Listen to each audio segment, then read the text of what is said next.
Hey there, Proud Nation, and welcome back to another episode of the Blue Collar Proud Show. It's the BCP Show with Carter and Taylor, and my name's Carter Harkins, and with me every week is Taylor Hill. I am here. We're doing short episodes right now because we're in the middle of traveling all across the United States to various events where we're speaking and some conferences that we're attending. And so we're keeping it short, but really crystal clear ideas and takeaways for you. And this week, we're actually have a chance to talk with Hope Stevenson. We had her in the studio a while back when she was doing some Frontlines Report segments. And this is a particular one that we're going to cut to here in just a second, where we talk with her about millennials and the fact that millennials are not a bad word. So I think this is going to be good. I think it's going to be helpful. Because the bottom line is this: if you are not hiring the next generation of workers for your business from the millennial generation, you are already falling behind. The question is not whether or not they'll work, it's whether you know how to lead them. And that's what we're going to get into. So I'm going to just stop. Without further ado, let's play the clip from the Frontlines Report with Hope Stevenson, and then we'll come back after and talk a few minutes about it. You bet.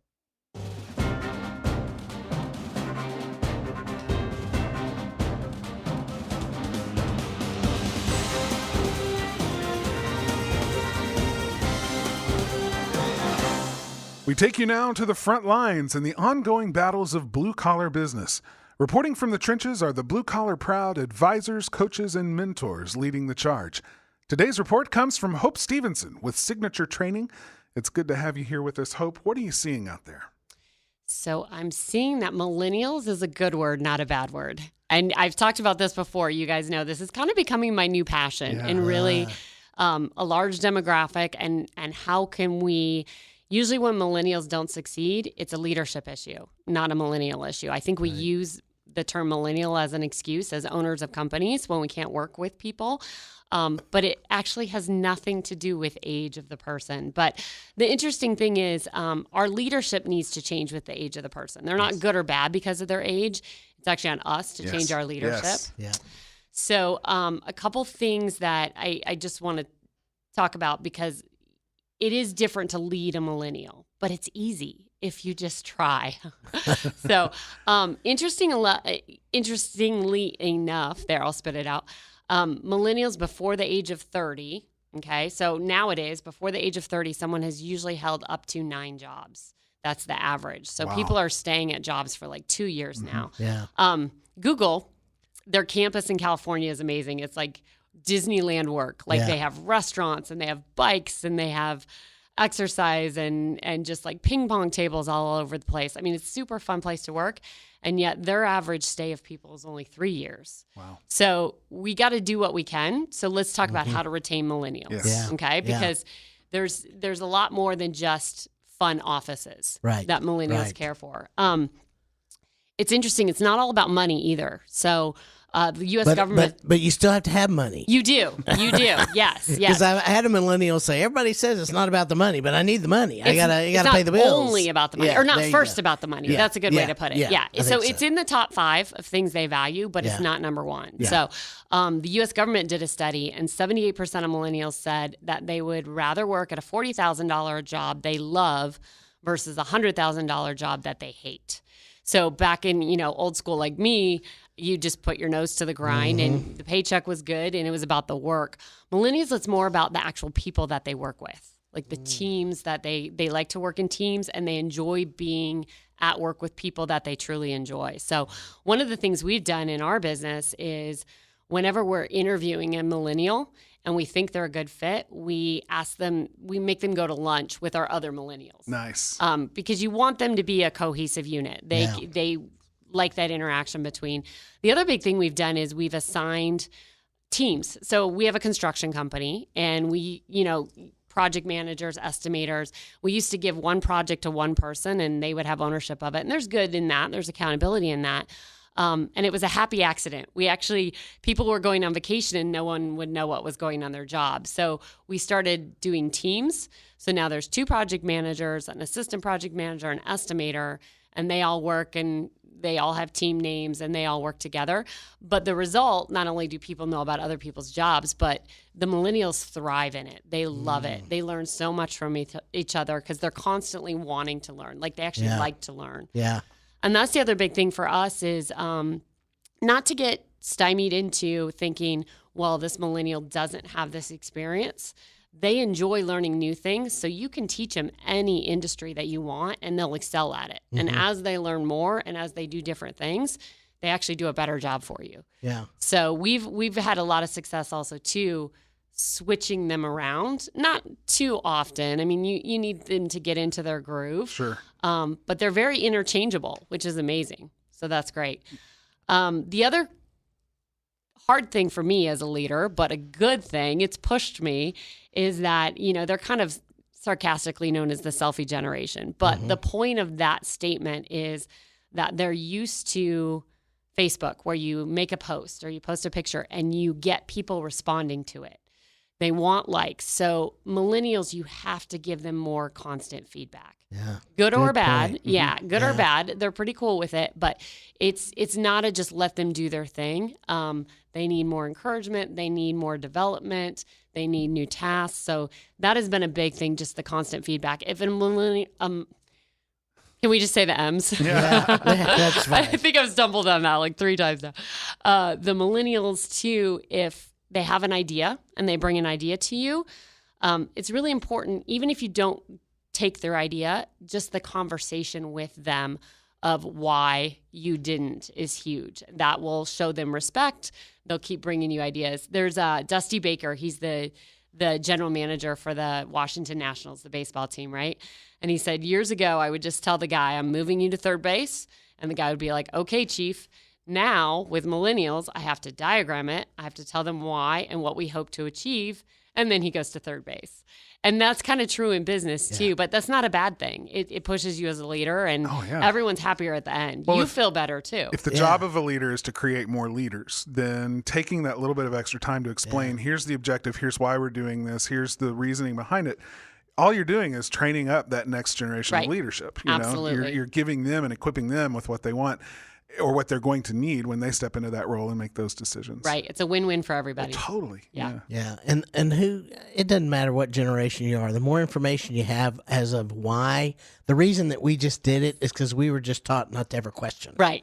Right. What we're dealing with is a generation that says, hey, I want to know why. Absolutely. And you know why that is? Because they have Google. They why? can Google it. They can Google it. Right. Everything. Right. So they're used to finding out why. Right. Well, and it's good for me because when I'm asked why as a leader, it really makes me figure it out. Yeah. And it makes me question myself, which is good. Like it's great for everybody. Yeah. Very good. Very good. Hope, I know people are going to want to connect with you. What's the best place for them to do that? Easiest place is website. It's dpstconsulting.com. Awesome. Thanks, Hope. Thank you.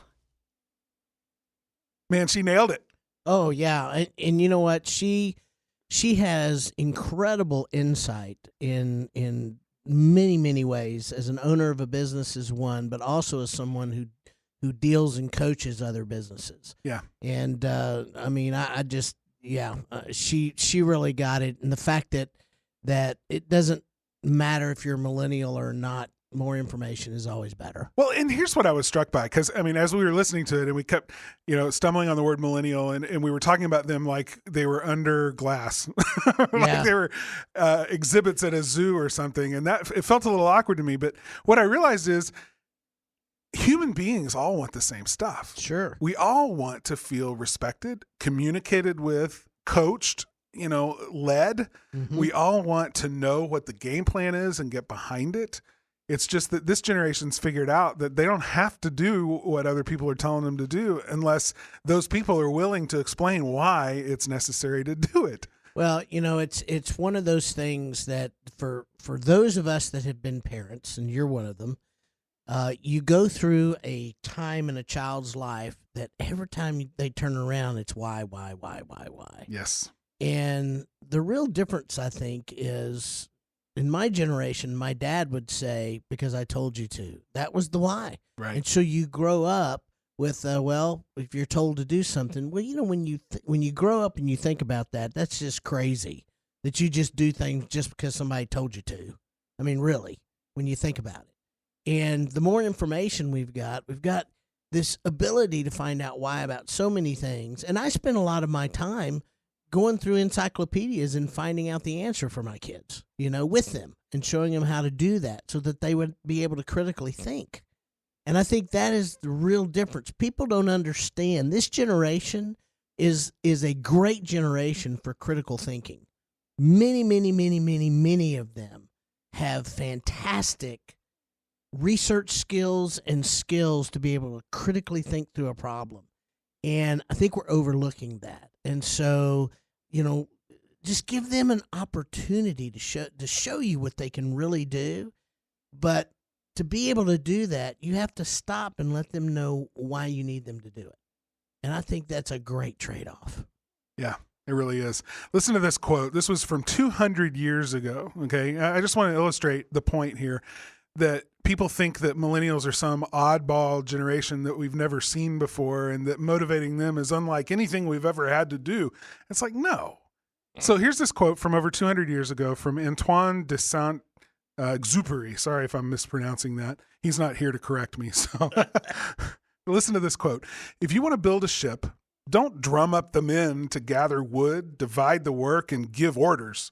Instead, teach them to yearn for the vast and endless sea. That, I think, is what good leadership is. Inspire the why. Mm-hmm. Inspire the desire. Inspire, here's what we want to accomplish. And wouldn't it be great if we could do this together? They're going to figure out how to self-organize. They don't need orders. They need guidance. They need, here's the project, guys, and invite them in to co-create what needs to be done. This was true 200 years ago. It's true today. Yeah. And I think it's essentially what needs to happen for all of us in growing our businesses. So, but it's a different style of leadership than a lot of contractors are used to. The command and control style doesn't work, but the command and control style of leadership feeds our own egos. Okay. It says we are the only ones that know how to do this. And this is exactly the problem we have, is until we can back away and sell the dream, sell the why, then that's all we've got is feeding our own egos. So you have to kind of decide as an owner, you want to feed your own ego or you want to get somewhere? Yeah. I mean, that's really the question. That's it. You got to decide. Do you want to be right or do you want to get where you want to go? Get where you want to go. Yeah. And the reality is you may think you're right, but everybody else may think you're wrong. They're just not going to challenge you because you've got an ego that needs to be, stroked. Yeah. So, and it really is, that's really the question. That's it. Doing the same thing over and over again and expecting a different result doesn't work. So, true. Finding a new way to lead, a good leader meets people where they are and leads from that vantage point rather than standing on the mountaintop yelling down the side and going, "Hey, down there, come up here." Yeah. That's not leadership. Yeah. You don't say, "Come follow me because I am." Yeah. You say, "Come follow me because this is where we're going." The leader comes down and says, "Come on, let's go. Let's go. Are you in? Yeah. Let's do this." So good stuff. Just a few announcements real quick for you, Proud Nation, and then some places where you can connect with us. Just want to remind you that we've actually got a couple of books right now available for you in Amazon. There's Blue Collar Proud, 10 Principles for Building a Kick-Ass Business You Love, the book that we wrote last year. It is available for you to get either as a Kindle or a paperback version, but also just want to remind you of a new book that we co-wrote with our friend Jerry Eisenhower over at CVC Coaching.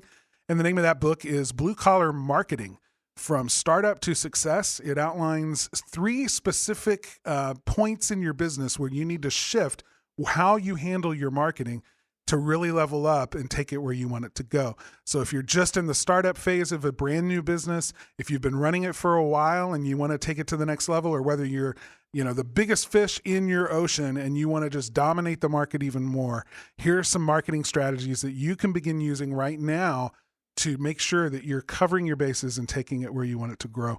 So check out both of those titles over at Amazon.com and leave us a review when you get the book and read it. Both of them are really short reads and designed to be helpful. So if you would, leave us a review. You can also review the show over in iTunes, and we would love it if you do that. And then hang out with us over in the Blue Collar Proud Nation Facebook group. There's always good conversations going on over there. Go join. If you're not a member already over there, then just find the group in Facebook. Just do a search for Blue Collar Proud Nation And you'll find it. Ask to join. We'll let you right in, and then you'll be able to hang out with us and participate in the community over there. All right, so that's going to wrap it up for this really short episode, but you can find out all the other places where you can connect with us simply by going to bcpshow.com/connect. That's it for this episode. As always, Taylor and I want to thank you for being with us and listening. We also want to thank the people that make this show happen for us every single week. Aaron Blaze, our technical director, Jessica Wynn, our show coordinator, and Jonathan Sanders, our social media manager. Until next time, remember that it takes the same amount of blood, sweat, and tears to build a business that you hate as it does to build one that you're proud of. So why not build it blue collar proud? The Blue Collar Proud Show is a production of the Blue Collar Proud Network.